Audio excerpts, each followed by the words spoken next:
దేవునికి స్తోత్రం. మన ప్రభువును రక్షకుడైన యేసుక్రీస్తు వారి నామంలో మీ అందరికీ ఉదయకాల శుభములు తెలియజేయుచున్నాను. ఈరోజు దేవుని వాగ్దానము పరమగీతముల గ్రంథము 4వ అధ్యాయము 16వ వచనము. నా ఉద్యానవనము మీద విసురుడి, దాని పరిమళములు వ్యాపింపచేయుడి. ఆ అధ్యాయంలో కనిపించే సుగంధ ద్రవ్యాల వెనుక చాలా అర్థం ఉంది. అగరు అనేది చేదైన పదార్థం. అది చేదైన పదార్థాల్లో ఉండే మాధుర్యాన్ని గురించి చెబుతూ ఉంటుంది. ఈ చేదు తీయదనం అనుభవించిన వాళ్ళకే అర్థమవుతుంది. గోపరసం అనే పదార్థాన్ని చనిపోయిన వాళ్లను సిద్ధపరిచేందుకు వాడతారు. ఇది మరణానికి సూచనగా ఉంది. స్వార్థం, గర్వం, పాపం ఒక మనిషి చనిపోయినప్పుడు ఆ హృదయంలో నిండే సువాసనకి ఈ గోపరసం సూచనగా ఉంది. తమ అంతరంగాలపై, వదనాలపై సిలువలోని దీనత్వాన్ని, పవిత్రతను కలిగి ఉండే క్రైస్తవులలో అనిర్వచనీయమైన అందం, ఆనందం ఏదో కదిలాడుతూ ఉంటుంది. ఒకప్పుడు వారిలో రాజ్యమేలిన లక్షణమేదో ఇప్పుడు నశించిపోయి వారు క్రీస్తు పాదాల వద్ద ఉన్నారనటానికి ఇది ఒక పరిశుద్ధ సాక్ష్యం. అవునండి, మనం ఒకప్పుడు మన జీవితం ఎలా ఉంది, ఇప్పటి మన జీవితం ఎలా ఉంది అనేది మనం పరిశీలించుకోవాలి.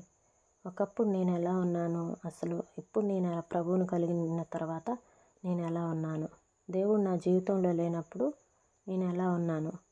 ఒకప్పటి నా జీవితంలో ప్రార్థన లేదు, ఒకప్పటి నా జీవితంలో వాక్య ధ్యానం లేదు, ఒకప్పుడు నాలో క్షమించే గుణం లేదు, ఒకప్పుడు నన్ను బాధ పెట్టేవారిని శిక్షించబడాలని కోరుకుంటే ఇప్పుడు కూడా అదేవిధంగా వాళ్ళు శిక్షించబడాలని కోరుకుంటున్నానా, లేదా వారు దేవుని క్షమాపణ కిందకి రావాలని కోరుకుంటున్నాను. ఒకప్పటి అహంకారం నాలో చనిపోయిందా, లేకపోతే దానినే పెంచి పోషిస్తున్నానా? ఒకప్పటి టైంపాస్ ప్రార్థన, మొక్కుబడి ప్రార్థన ఇప్పటికీ అలానే ఉందా? ఏదైనా మార్పు వచ్చిందా? నాలో ఒకప్పుడు కేవలం వినోదం కోసమే బ్రతికిన నేను ఇప్పుడు నా వినోదం ప్రభువే అని గ్రహించానా లేదా? ఆయన సిలువలోని దీనత్వం నాలో ఉందా? ఆయనలోని పవిత్రత నాలోకి రావాలని నేను ఆశపడుతున్నానా లేదా? ఇవన్నీ మనము పరిశీలించుకోవాల్సిన వారమై ఉన్నాము.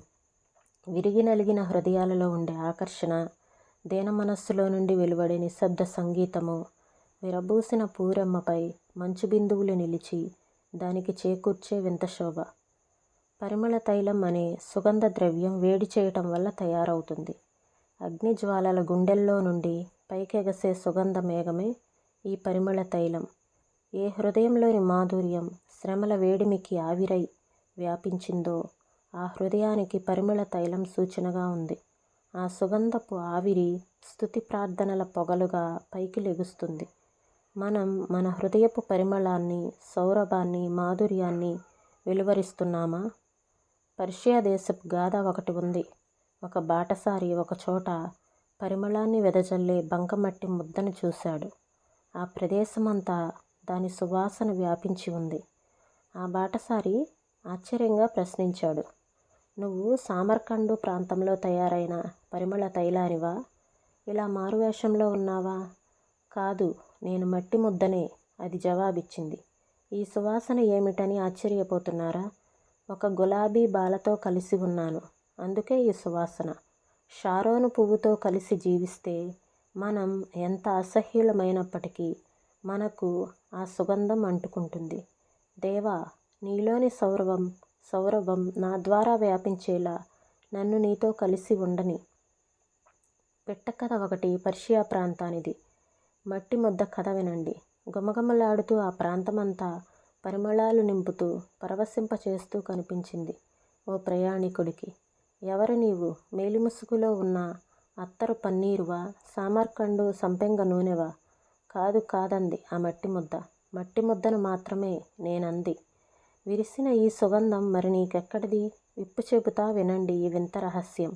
విరబూసిన గులాబీతో చేశాను స్నేహం. చిత్రం ఈ చిన్న కథ.